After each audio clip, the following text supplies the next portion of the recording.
Our guest today says that people can live 3 weeks without food, but can't live 3 seconds without hope.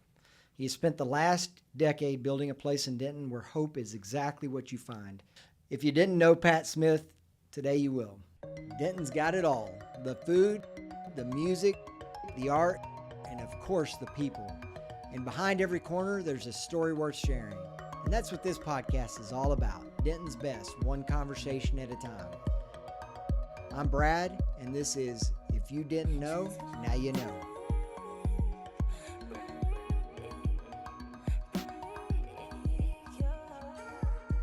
Welcome back to If You Didn't Know. Really excited to have Pat Smith, CEO and founder of Serve Denton, with us today. Welcome, Pat. Thank you, Brad. It's a pleasure to be here. Absolutely. Now, I know you have the title of founder and CEO, Right. but the vision for for Serve Denton kind of started decades ago, right? That's right. Yeah. Really started in 1976 with Mayor Eleanor Hughes at the time, and she was a professor of sociology at TWU, and she proposed this whole idea of a human services center and formed a commission that was led by Pastor Bill Crouch from First United Methodist, and they looked for years but just couldn't find anything, and so that group just kind of went quiet, and the idea didn't go away, it just didn't go anywhere. Yeah, it didn't go anywhere at the time. It was just a little ahead of its time. Yeah.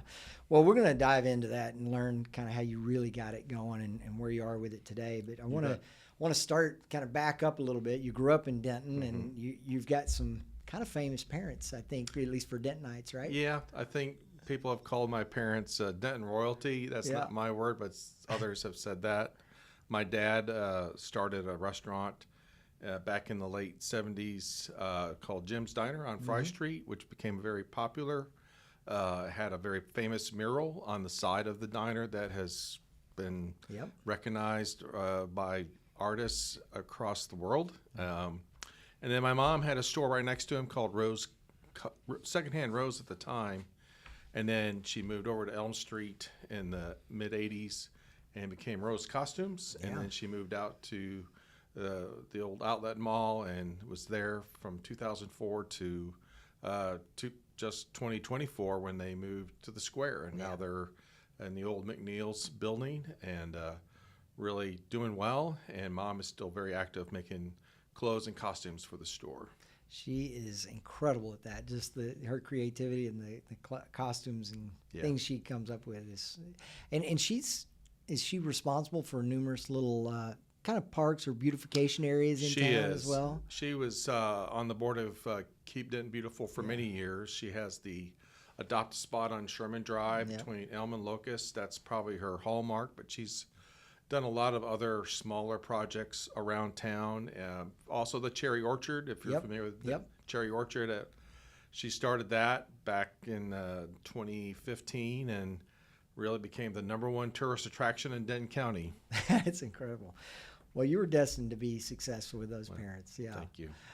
So grew up in Denton. Tell me what Denton was like for you as kind of growing up. Man, Denton was a great place to grow up. One high school, went to Strickland, and then to Denton High, played football. Just in looking back on it, Denton was 35,000 in the summer and 65,000 in the fall, spring, and winter. And just really close to a lot of folks. Everyone knew everyone. Small town, yeah. It was. And Mom and Dad loved living here, quickly became entrenched in the community. I had a lawn mowing business. I was doing janitorial work. I was the guy that cleaned the Chamber of Commerce every day and just was hauling hay during the summer and mowing lawns in the fall and the spring, and just had a great life. And then funny story, I played next to a guy named Mark Benning in high school. Okay. Mark went off to play for the Nebraska Cornhuskers and then the Pittsburgh Steelers. I went off to the Air Force Academy to play football. Had some problems with some concussions, didn't get to do that very long, and then But that's why you went to Air Force. You had a scholarship to play football. Right, Okay. exactly. And then I'd hoped to fly, but because of my concussions, I couldn't fly, so I became a civil engineer and graduated in '84, went to Tinker Air Force Base, and really didn't know what was going to happen, but God had other plans. So Yeah. But you stayed in the Air Force, really, I mean, had a whole career in the Air Force. I retired right? as a colonel, was retired in 2008. During my career, I built air bases in the Middle East. I rebuilt Homestead Air Force Base after Hurricane Andrew in 1992. My first big project was at Tinker. We had a building that was a mile long and a quarter of a mile wide, and it caught fire on Veterans Day 1984 and burned 33 acres of roof. And Wow. I was one of the project officers, and we rebuilt it in 9 months, $100 million project in 9 months, and really cut my teeth on big project management. That And seems so- virtually impossible in general, but especially with probably the bureaucracy that you were working through, I can't even imagine how you Well, get something done like that. Yeah, what happened is all the bureaucracy got dissolved. They had to get it done. All the B-52 engines that, and this is 1984, height of the Cold War, Yeah. were in that area. And this was a major national security concern. And Yeah. so we eliminated, Congress gave us the permission to eliminate a lot of the government procurement requirements. I was bidding contracts on cranes and things like that with just as a 23-year-old lieutenant, and it was really amazing to see what you could do when you had to. Yeah. Yeah. And we worked 24/7, 365. There was always three Wow. shifts going every day, all through the holidays, everything. I'm sure. Wow. So I know we're going to talk a lot about your philosophy in general of servant leadership, but I imagine kind of starting in the Air Force and working through that, you were kind of picking up and starting to notice some of those techniques, maybe probably even from your parents, even before that. But Yeah, it wasn't real concrete to me early on. Picked a lot of it up at the academy because of the training there, and I was a cadet squadron commander, so I was fairly high in the cadet chain of command. But then I got to my first base, and I actually share the story when I talk about servant leadership. We were going through getting ready for an inspection and to go deploy, and the unit did really poorly, and I was in charge of getting us ready, and the Colonel Dick Thompson, I walked up to his office after the wing outbrief, and I said, "Sir, I guess you're going to fire me." And he said, "Pat, why would I fire you? You've made all the mistakes. Go fix it." And that was really meaningful to me. And 2 years later, that same inspection came back, and we got an excellent, almost got an outstanding. And what I learned from that is I got to have, Colonel Thompson was patient with me. He allowed me to fail, and he allowed me to learn from my mistakes. And because of that, that confidence that he gave in me and the support showed me what good leadership looks like, that you don't kill the person the first time they make a mistake. You coach them, and he did. He coached me, but he gave me an opportunity to learn. And I grew a lot in that experience. Now, the reward for that was 3 weeks later, I was on my way to Saudi Arabia to build air bases out in the middle of the desert, but that's all good. It was all you good. did such a great job here. Go over there and Yeah. do this. Yeah. Exactly. How long were you in Saudi Arabia? So first time was for a year, Yeah. and built a series of radar sites along the Iraqi and Israeli borders, and up on mountains, and did some amazing things working with Bedouin tribesmen and building roads 20 miles long up mountains and building radar sites. So it was a real different experience, but very challenging. I was all by myself. My boss was in 1,000 miles away in Riyadh. Wow. So young, I was How old were you then? 29, Wow. doing $150 million in construction. No problem. So Wow. Very impressive, Pat. So went on, spent some time at the Pentagon, right? yep, spent 3 years in the Pentagon, and that's really, it was the hardest tour I had, but I also really crystallized what kind of leader I wanted to be. I had a terrible boss. I had probably the worst boss you can imagine. I had to be there at 6 a.m. and never got to leave before 6 p.m. And she was very caustic and cussed me out every morning at 8 a.m. and really hard person to work for. Had a lot of health problems because of that. Yeah. But I learned what kind of boss I didn't want to be. Sometimes you learn as much from that kind of like, okay, I'm never going to do that. Exactly. Yeah. And so the next assignment I had, I was going to run the DoD Fire Academy, and there were some problems there that I was being asked to fix. But I said, I know what kind of leader I don't want to be. So I sat down and I wrote down what kind of leader I did want to be. Yeah. And that's one of the things we learned in the Air Force is to write down who you want to be as a leader, and then continually check yourself against that. And I did that, and turned the unit around, the Fire Academy around. But I knew what I didn't want to be. I didn't want to rely on my authority and my power. I wanted to lead by trust and influence, and that has stayed with me to this day. That's the only way. I Yeah. believe in that too, man. That's great. Well, so eventually decided, okay, I'm going to hang it up and retire from the Air Force. That happened when 2008. So I made colonel in 2006. I got selected to be the landlord of the Air Force. Wow. Managed about 100,000 homes, a $3.7 billion portfolio. And we were doing a lot of privatization where we were working with developers and investment banks to fix up Air Force housing, which was not in great shape. And I closed 10 deals in 2 years. And 2008, of course, the economy went in the tank. I thought it was a good time to get out. I went into the consulting world and made a lot of money, but didn't enjoy it.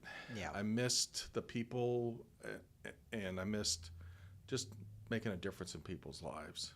Yeah. So kind of about 2011 when you started thinking about this Serve Denton, or where were the roots of that? Yeah, so the roots for that were October 11th, 2009. That's Okay. Dad passed away. And I learned a lot about my dad after he passed. Okay. I was off doing my Air Force career from 1980 to 2004 when we moved back to Denton, and then I took this assignment in San Antonio but left the family here. And long story made short, while Dad had his restaurant, he fed a lot of people out the front door. He fed a lot of people out the back door as well. And he really impacted a lot of people's lives.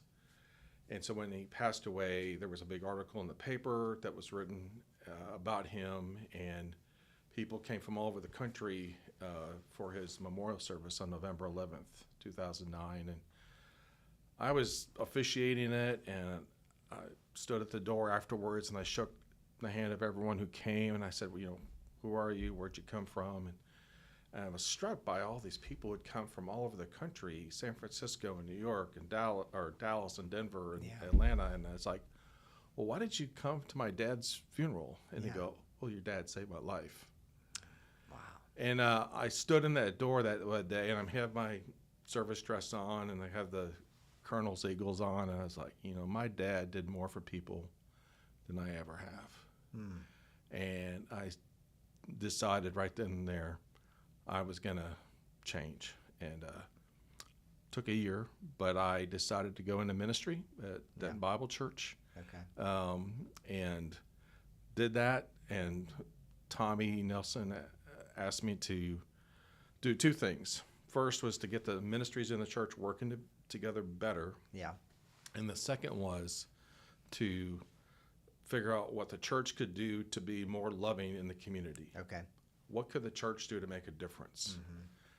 I didn't know, but Pat, you go figure it out and come back to me. Okay. That was literally my job description. So I started talking to a lot of folks. I talked to Mark Burrows. I talked to guys like Tom Newell from Denton Community Food Center. Gary Henderson was, in that mix, and talked to the city staff and came back and said, hey, what if we did this nonprofit center kind of thing where we had a vacant church building, vacant sanctuary, and converted into office complex for nonprofits and make it easy for them to do their job. And Tommy said, we actually met at Houlihan's up on the square. Oh, and he goes, Pat, I love it. And so that was March of 2011.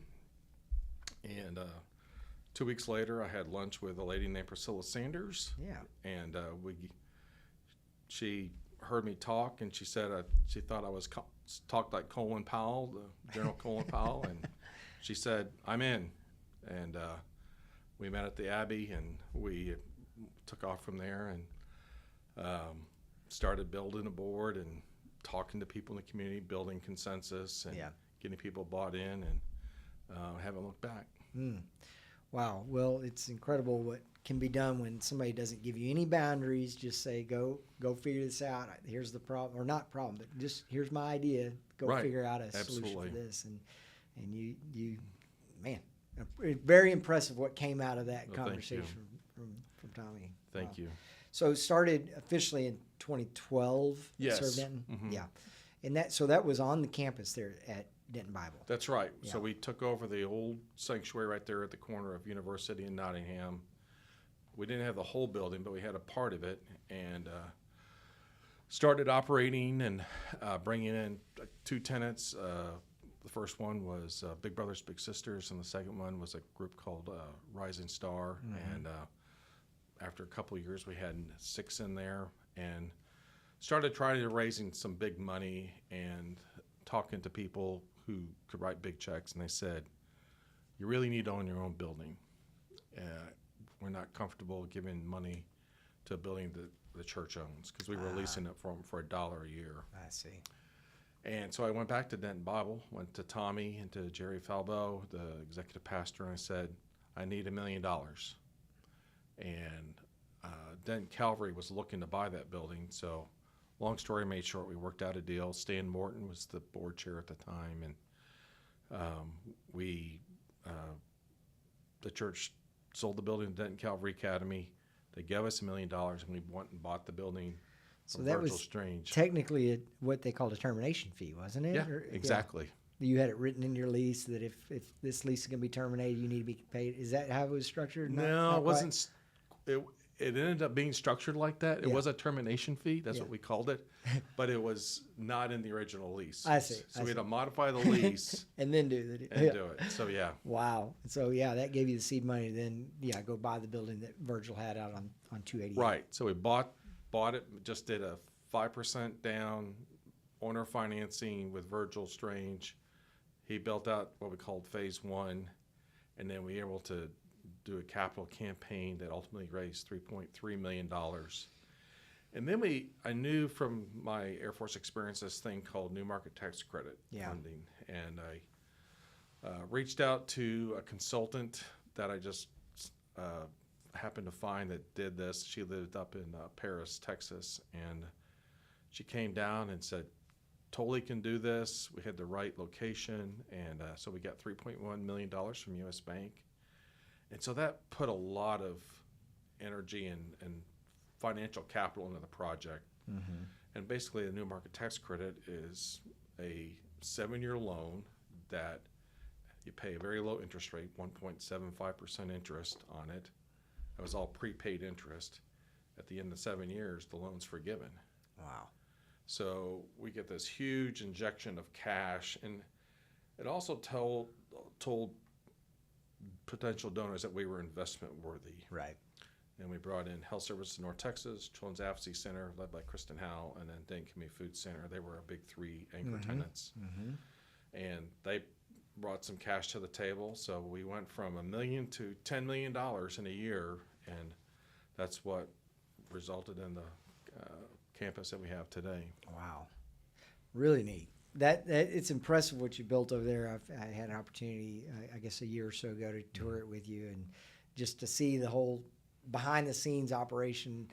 And I know that y'all employed a lot of the Toyota production system within that, right? And maybe touch on that for a second, because I think now that's one of your revenue streams as well, as you're kind of going out and teaching other people this system, right? Yeah. So when we opened the building in October 2019, all the construction was done. I've built 40 buildings across the world, and I knew the building would never look as good as the day we moved in. Yeah. And I didn't want it to deteriorate because I had looked at a lot of nonprofit offices and they were usually not well maintained. Right. And so I thought, who's best in the world at operating stuff? And I had read a book years ago called Lean Thinking. And so I read it again and I said, I'm going to reach out to Toyota. So I emailed them, and it took a while, but they got back to me and they said, yeah, we're interested in talking to you. And so that was in December of 2019, and they came to visit in May of 2020 during the pandemic, height of the pandemic. We're all wearing masks. Yeah. And they were like, man, we're really interested in this. So we spent the next 3 months, that whole summer, really just working on our property maintenance process so that our response time was not very good. It was like 8.5 days, and we wanted to get down to 2 business days. And so they worked on that, and by September we were down to 2.05 days. And we're really happy. Toyota was really happy with the project, and they brought in their senior leadership, and we had a brief from there at Serve Denton, and I had to do the briefing to show them how well I've been taught TPS. Yeah. And they liked what I did, and they continued to invest in us over the years, and we just kept spreading that learning into other parts of how we operate. And Toyota has now said, you guys are really strong in doing TPS, and we want you to help others. Yeah. So we teach a class now with Toyota at Serve Denton, showing how to use TPS. Wow. And so people pay you to come to this Yep. class, and you just that's one of the revenue streams for Serve Denton. We charge $400 for nonprofits and $500 for businesses and government. Yeah. Toyota charges a lot more than that Right. for their classes. Wow, that's really cool. It's quite an endorsement for them to say, all right, hey, you do this now. And they're still obviously using that system and branding it that way, Yeah, but yeah, absolutely. they trust you to lead out. Yep. Well, very cool. Well, I want to really spend a few minutes talking about what your mission is, and kind of what you're at the core, what you're trying to do, and what you don't do. I mean, there's some things it's like that we're not this. So, Right. So what's kind of your core mission? So our at core Serve mission is to partner with nonprofits and communities to help them better serve people in need. Okay. Partnering for us looks like providing high quality space at a very affordable cost and support services. We provide our receptionists, we provide IT backbone, we provide office equipment, we provide marketing support. A lot of those things that most nonprofits aren't inherently good at. Yeah. What about the accounting side?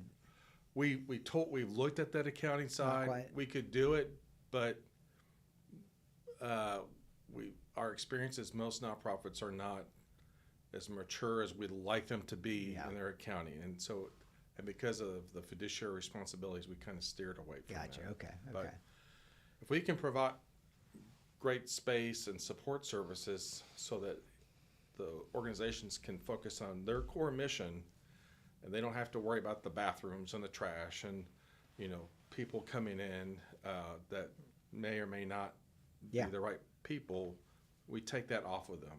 Okay. And we get very high feedback that they like that. They value that. Yeah. As we've gone through this process and working with nonprofits, and we have now 25 nonprofits at Serve Denton. Wow. Never did in my wildest imagination we'd have that many. We also realize that sometimes they probably need some education, some upskilling in leadership and in how to operate. We've had several agencies say, "Man, we wish we could operate like you," and some of them have worked with Toyota and have seen great results.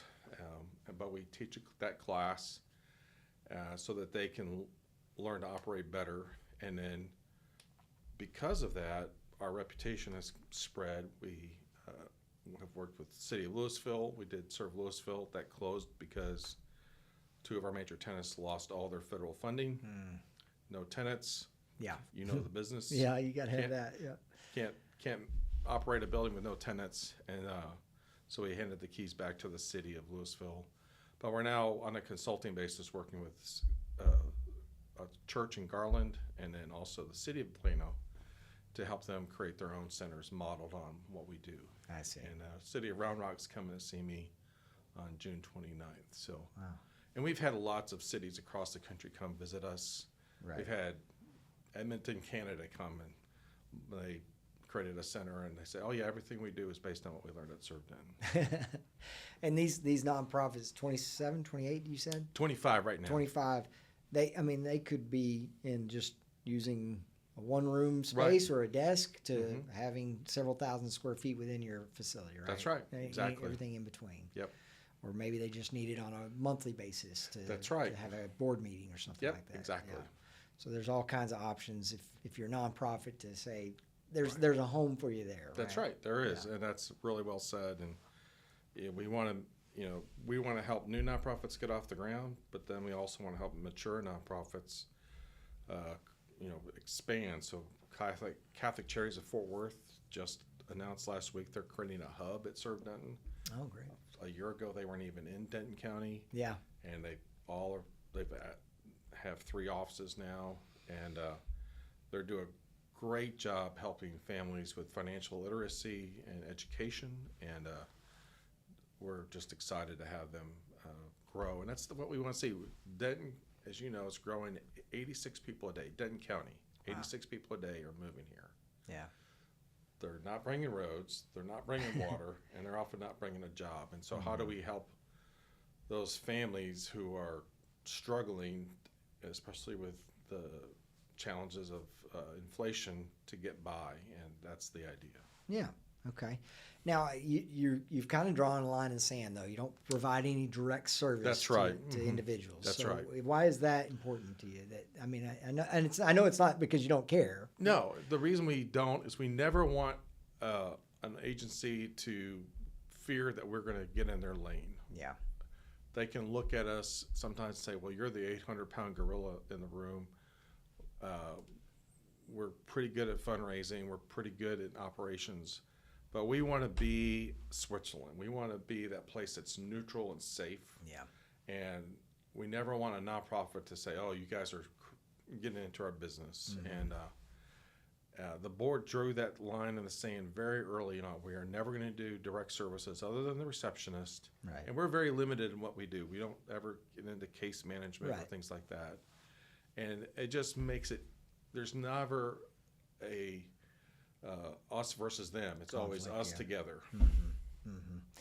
Well, a year or so ago is when I introduced my sister-in-law Taryn to you. That she and her good friend have started Meg Matters, and so I know they've found tremendous value out of what Serve Denton provides, and so appreciate all y'all have done to kind of guide them along. That's been Happy to awesome. do so. And again, if you're a nonprofit thinking, how do maybe I'm small or it's just me and I've got an idea, Pat's your guy from my experience. Well, thank you.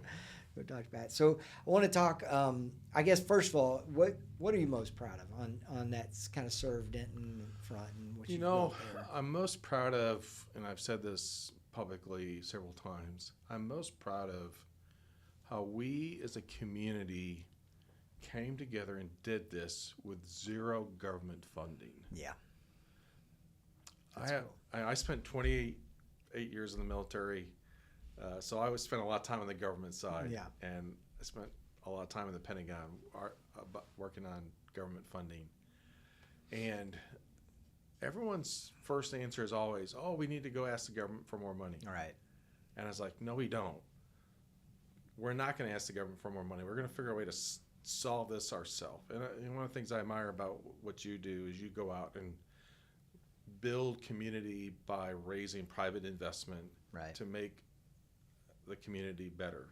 That's all we're doing. We're just doing a nonprofit focus versus a business or some other type of focus. And the fact that we could do this in Denton just means a lot to me, especially being in my hometown and seeing how many people stepped up from different walks of life and different political views. But at Serve Denton, we all wear one patch, just like in the military, you wear one patch, American flag. We wore one patch, Denton community, and how many people got behind that. Yeah, love it. Thank you. Well, you're one of your driving philosophies, as I touched on earlier, is servant leadership. Mm-hmm. And so you talked about that a little bit, kind of your experiences in the Air Force. And I know over the years you've honed in on that even more, right? And Right. that's exactly the way you try and lead. But you're teaching other people these principles and skills now too, right? Yeah. Why is that kind of why do you think that's so important for that to be your core philosophy? Well, twofold. One, I've, as I said earlier, been on the receiving end of the other way, power play and you're going to do it my way or else. And while that can work, it's not sustainable in the long run. Yeah. And someone said to me years ago, Pat, you always are thinking about the long game. Mm-hmm. And I really try to think, what's the long game here? Mm-hmm. I'm not worried. I'm not interested in short-term gains. I'm like, how do we build something that is sustainable? And I saw that my mom built a business in 1976 with $400. Right. And it's now 50 years. 50 years, yeah. And thriving. Thriving, and she's now probably the oldest women-owned small business in Denton County that's over 50 years old. Yep. And you got to build, if you're really serious, you got to build for the long game. To me, servant leadership does that. And it's all about, how do you lead? Well, you lead by building trust, which gives you influence to lead people. And how do you build that influence? Well, you serve and you sacrifice. And that service and sacrifice is built on love. And love is a verb, not a noun in this case. And love is commitment, forgiveness, honesty, humility, kindness, selflessness, patience, respect. Yeah. And I said, if you live that way as a leader, people will follow you anywhere. I was watching a part of the movie Gettysburg last night. And in the movie Gettysburg, there's a Major Chamberlain who led the 20th Maine Regiment on a battle at Gettysburg, and he was given these Maine soldiers from another regiment, and they have been really mistreated by their commander. And he took these guys over, and in a matter of 3 days, he cared for them, and they went on to have one of the most successful military battles.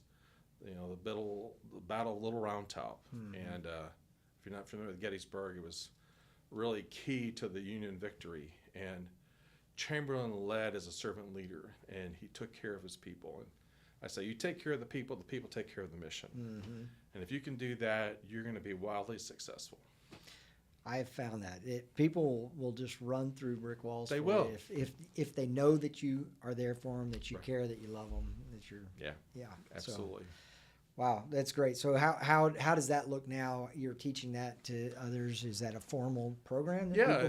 We have two formal programs. The first one is a 2-hour workshop called Embracing Servant Leadership, where we teach just kind of what I walk through, and then we do a leadership assessment. And then I teach some coaching and listening skills. Good leaders are really good at listening, and they're really good at coaching. And coaching is not giving advice, it's asking questions that help the person you're trying to coach arrive at where you want them to be, but it's making them think. That's what Colonel Thompson did for me. It was your idea. He said, Pat, you made all the mistakes. Now just go fix it. Yeah. He didn't tell me what to do. He let me learn in the process. And so if I can give a little bit of that, then the longer version is a 16-hour version where we meet over about 4 or 5 sessions, and we talk about leading yourself first, leading a team, leading an organization, and then leadership capstone, where you write down who you want to be as a leader, why you want to be that kind of leader, and what are those behaviors. Leadership is all about is a way of behaving and making choices about what kind of person you're going to be. Are you going to be the same person at work that you're at home? And people often don't think about that. They just start doing, yeah. And then they're like, well, how did I end up here?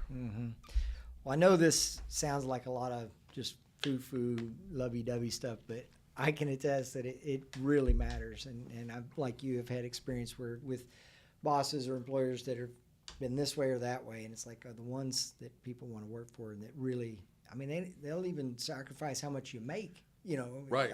I don't need to make as much if I can work in this type of organization, and then they just go that extra mile often. So yeah, I have employees that have done that very thing. Yeah. Took a lower paying job to come work for me, and my retention right now is 100% over the last 3 years. And, wow. I'm very grateful for them, and I want to be a place where people in this day and age where you're always competing for talent, be a place and be a leader that people want to work for, and you're going to win the talent game. Yep. Amen. Love it, Pat. Well, so if people want to know more about those two classes, the servant leadership class or the Toyota production service, are they reaching out to you directly, or where do they get more information? Both. They can email me directly at psmith@servedenton.org, or you can go to our website and click on events, and those classes are always listed. Okay. And then just more broadly in general on Serve Denton, anything upcoming or that you need to promote, or we're doing something new. I always like to rock the boat, so pardon the pun, but we're going to do the first dragon boat races on Lake Louisville on June 27th. Okay. We're signing up teams. There are 20 people a team, and dragon boats are a pretty new but growing sport where teams come together. There's professional teams, but also community teams where we always talk about getting everyone to row together. Yeah. That analogy. Well, this is literally doing that, and doing it on Lake Louisville, right in Highland Village, and that's going to be June 27th. And so that's our next fundraiser, and it'll benefit both Serve Denton and the Denton Lake Cities Rotary Club, and by extension, the other nonprofits that we support. The funds that we raise basically cover our indirect costs. Our rent covers our direct costs. I see. Okay, that's the funding model there. Yeah. So, all right. So servedenton.org is where people can find the information on that and other ways to get involved. Right. Yep. All Absolutely. right. Well, a couple of things as we close up here, Pat. I really enjoyed the conversation. Appreciate you sitting down with me. Obviously, Rose Costume, no longer Jim Diner, but I mean, what are your favorite spots to hit in Denton? You got a favorite restaurant or other hot spots? Yeah, so I'm a huge fan of Metzler's Barbecue. Okay, yeah. Roy and I are good friends, but Roy reminds me so much of my dad. All right. Wears the same kind of polo shirts and built that restaurant from scratch, and really great German food, and which I enjoy, and Roy does so much for the community with Our Daily Bread, with UNT Athletics, and I eat there every couple of weeks, just whether I need to or not. Yeah, okay. Great shout. I hadn't been there in a while. I hadn't thought of it, so I'll have to hit that up. Thanks for sharing. Well, you get a hat as one of my guests. All right. Norman Roscoe hat, so you get to pick your choice of Denton hats there. Oh, wow. I like this one. Okay. All right. Well, thank you. That one's for I'll you. wear it proudly. All right. Well, you're a great Dentonite, so thanks, Brad. whether you wear the hat or not, you're always wearing the hat, so to speak. So proud of our community, and grateful to have a friendship with you. Absolutely. Well, thank you. It's an honor to call you friend, and really appreciate all the great work you're doing in the community. So. Well, I'm so excited for the Fine Arts Theater to open. Let's go.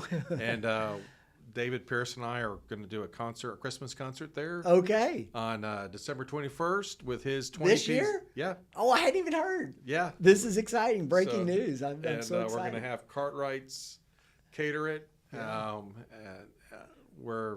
We've done it the last 2 years at Dan Silverleaf. Yeah. We packed it out, and we said we got to get a bigger space. David's so talented, isn't he? And so David's talked to your folks, and wow, I'm so excited about that. Yeah, so I'll be there. High-end Christmas music.